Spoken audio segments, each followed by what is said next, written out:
Assalamualaikum semuanya. Kali ini kita akan belajar konsep dasar aljabar dan operasi hitungnya. Tujuan yang harus kalian capai setelah kalian menyimak materi ini adalah yang pertama, kalian harus mampu menyebutkan unsur-unsur bentuk aljabar. Yang kedua, kalian harus mampu membuat model dalam bentuk aljabar.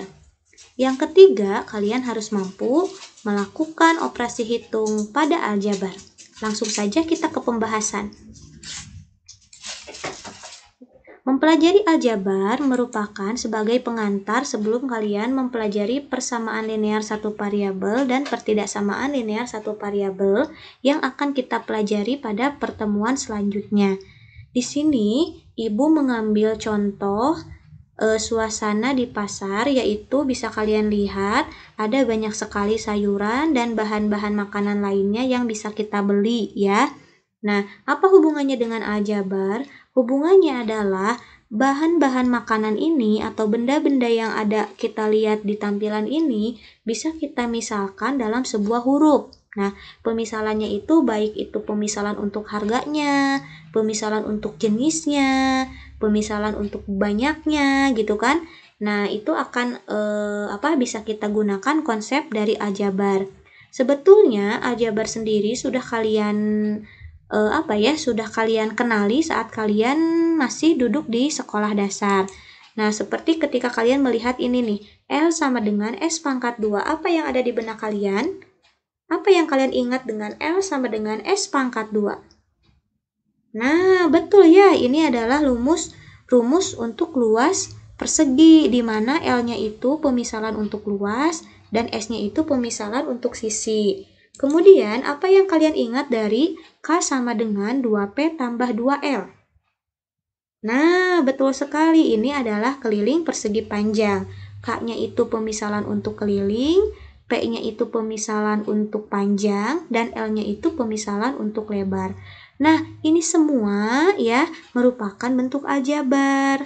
Jadi sebetulnya aljabar sudah kalian pelajari gitu ya, hanya saja tidak dijelaskan secara rinci. Lanjut ke pembahasan selanjutnya. Nah, di sini ada bentuk umum aljabar. Seperti apa sih bentuk umum aljabar? Mari kita simak penjelasannya. Nah, diambil contoh, misalkan ada seorang ibu yang berbelanja. Belanjaan ibu itu adalah 2 mie gelas, 4 renceng kopi kapal api saset, 6 susu kaleng omela, 2 karung aja ya, 2 karung beras yang isinya 5 kg, kemudian 3 dus ale-ale. Pertanyaannya, bagaimana cara menghitung total harga belanjaan ibu? Sebetulnya ini adalah hitungan sederhana ya. Seperti kalian ketika belanja ke warung, kalian tinggal jumlahkan aja berapa total uang yang harus kalian bayarkan untuk harga belanjaan kalian. Tapi ini menjadi sulit karena apa? Karena di sini kalian belum tahu harga untuk setiap barangnya. Nah, maka dari itu kita bisa gunakan aljabar, yaitu dengan memisalkan harga barang. Nah, misalkan untuk harga 1 dus mie gelas itu adalah dengan huruf A, terus B itu adalah harga 1 renceng kopi, C itu adalah harga 1 susu kaleng, D itu adalah harga 5 kg beras, dan E itu adalah harga 1 dus ale-ale. Sehingga total belanjaan ibu ada 2 dus mie gelas, maka jadi ada 2A ya. Jadi kalau nanti ditanya harganya berapa, berarti harganya tinggal dikali 2 gitu ya, 2A. Kemudian ditambah dengan 4 renceng kapal api jadi 4B, ditambah 6 susu kaleng jadi 6C, ditambah 2 karung gitu ya, beras yang isinya 5 kg yaitu 2D, dan yang terakhir ditambah dengan 3 dus ale-ale yaitu 3D. Jadi ini adalah bentuk aljabar dari total belanjaan ibu. Jadi kalau nanti ditanya berapa total harganya, misalkan kalian udah tahu harga 1 dusnya untuk mie gelas, kopi, susu kaleng, beras, dan dus ale-ale, tinggal kalian kalikan saja masing-masing ya dengan banyaknya. Jadi bisa kalian lihat bahwa bentuk aljabar itu membuat kita penulisannya lebih singkat ya, karena kita misalkan dengan huruf-huruf. Bayangkan kalau misalkan kalian tulis semuanya 2 dus harga 2 dus mie gelas ditambah harga 4 renceng kopi, itu kan terlalu panjang ya. Jadi sebetulnya mempelajari bentuk aljabar itu menghemat kita dalam menulis gitu ya, tidak terlalu panjang karena bisa dimisalkan dengan huruf-huruf. Nah, kemudian selanjutnya adalah unsur-unsur bentuk aljabar. Apa saja sih unsur-unsur bentuk aljabar? Seperti pada slide sebelumnya, kalian kan sudah melihat ya, ada pemisalan dengan huruf-huruf, ada juga bilangan gitu ya, ada juga operasi tambahnya, dan nanti mungkin ada kurang, ada kali, ada bagi gitu kan. Nah, apa saja sih unsur-unsur aljabar? Oke, mari simak penjelasan berikut ya. Misalkan di sini si ibu tersebut membeli 3 kg telur. Nah, kemudian di jalan pecah 4. Pertanyaannya, berapakah sisa butir telur ayam milik ibu? Gampang sebetulnya ya, kita tinggal totalnya aja kita hitung berapa butir si 3 kg itu dikurangi 4 yang pecah. Tapi ini menjadi sulit karena kita belum tahu berapa butir sih untuk 1 kg telur itu. Di sini asumsinya bahwa banyak butir tiap kilogramnya itu adalah sama. Kita dapat menyelesaikan permasalahan ini dengan memisalkan sesuatu nilai yang belum diketahui, yaitu nilai banyak butir telur dalam setiap 1 kg. Sehingga pemisalannya, misalkan saya mengambil huruf T, boleh kalian mengambil huruf apa aja ya, boleh dari huruf A sampai huruf Z. Boleh itu huruf besar atau huruf kecil, jadi itu bebas ya. Di sini saya mengambil huruf T. T itu misalkan banyak butir telur dalam 1 kg. Jadi harus jelas disebutkan ya, bahwa T itu banyak butir. Jangan hanya telur 1 kg. Karena kalau telur 1 kg bisa saja itu asumsinya harganya, butirnya, ataupun yang lainnya gitu ya. Jadi ukurannya harus tercantum jelas dalam pemisalan gitu. Nah, karena si ibu membeli 3 kg telur, maka untuk banyaknya butir 3 kg telur adalah 3T. Nah, kemudian pecah 4. Kalau pecah ditambah apa dikurang? Ya, betul sekali, dikurang 4. Jadi ini adalah bentuk aljabar untuk sisa butir telur yang ibu miliki. Kalau T-nya adalah 1 kilogramnya isinya 10, berarti 3 kali 10 kurang 4 gitu ya. Jadi namanya huruf ini pemisalan itu jadi masih belum ketahuan ini berapa sih angkanya, bilangannya gitu kan. Nah, itu akan kalian pelajari nanti di persamaan linear satu variabel. Kalau di sini di bab aljabar, di materi aljabar, kalian hanya cukup membuat bentuk aljabarnya saja. Oke, perhatikan. Nah, untuk bentuk aljabar 3T kurang 4, di sini T itu merupakan variabel, 3 itu merupakan koefisien, dan ini negatif 4 ya, bukan 4 ini. Ini negatif 4 ya. Negatifnya 4 itu adalah konstanta. Nah, keseluruhan bentuk aljabar ini merupakan bentuk aljabar suku 2. Kenapa aljabar suku 2? Karena sukunya ada 2, yaitu 3T dan negatif 4. Oke, untuk menguji ya, semakin mempertajam pemahaman kalian, coba deh kalian tentukan variabel, koefisien, konstanta, dan suku untuk bentuk aljabar ini. 9T pangkat 2 kurang 8C tambah 1. Oke, variabel bisa kalian lihat di sini. Di sini variabel itu adalah hurufnya ya. Nah, di sini hurufnya itu ada apa aja? Ada huruf T dan huruf C. Jadi variabelnya itu adalah T dan C. Kemudian koefisien. Koefisien itu adalah yang ini yang bersama variabel ya. Oke, koefisiennya itu yang mana saja? Di sini ada 2. Ada yang 9 sama ada negatif 8. Maka kita perlu tuliskan 9 untuk variabel P, negatif 8 untuk variabel C. Kemudian untuk konstantanya ada tidak? Di sini konstanta itu adalah yang tidak memiliki variabel gitu ya. Jadi hanya murni angka atau bilangan saja. Di sini ada yaitu positif 1 ya. Kemudian sukunya bisa kalian lihat di sini ada 2 karena 3T dengan negatif 4. Berarti di sini ada 3 yaitu 9T pangkat 2, negatif 8C, dan 1. Oke, semoga dari penjelasan ini membuka pemikiran kalian tentang variabel, koefisien, konstanta, dan suku. Terutama kalian harus bisa membedakan mana koefisien, mana konstanta ya. Dilihat aja kalau koefisien itu oh yang ada variabelnya nih. Kalau konstanta oh bukan nih gitu ya. Dan jangan lupa operasinya itu ini yang seperti ini jangan hanya ditulis 4, tapi ini negatif 4. Ingat lagi materi di bilangan bulat yang sudah dijelaskan sebelumnya.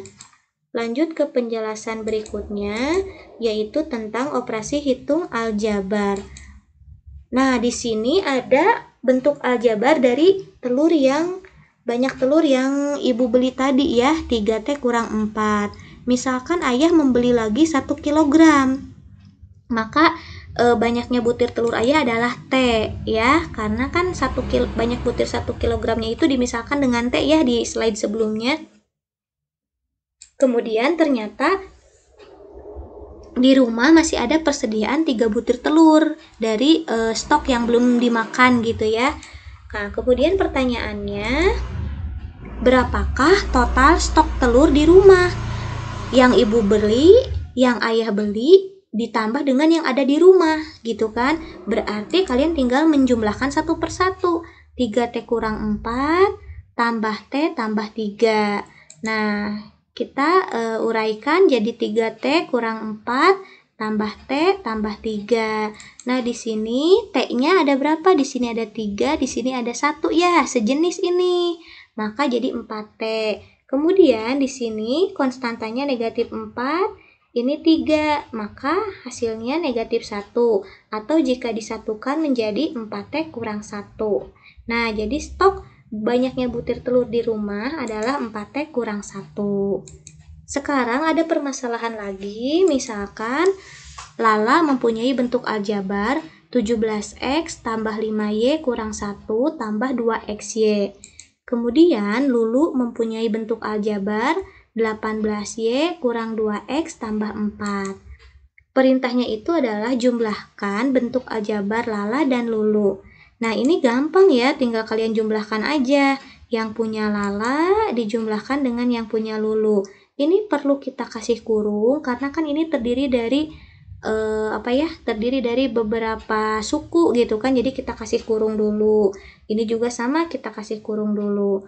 Untuk informasi mengenai nama-nama bentuk aljabar yang terdiri misalkan dari suku 1, suku 2, suku 3 itu ada namanya.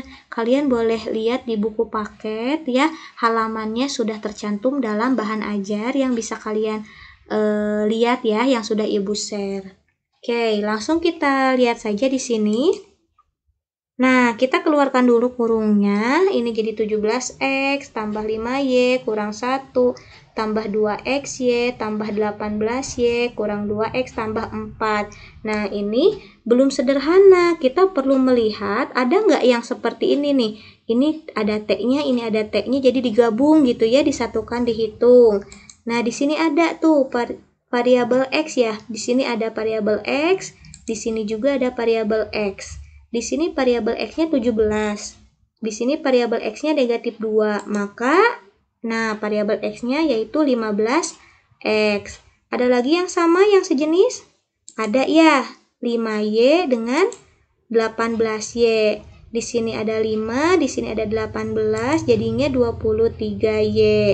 Ada lagi yang sama? Ada, yaitu sama-sama konstanta. Ini negatif 1, ini positif 4, jadinya positif 3, dan masih ada satu lagi yang tidak sejenis, kita tinggal tulis saja.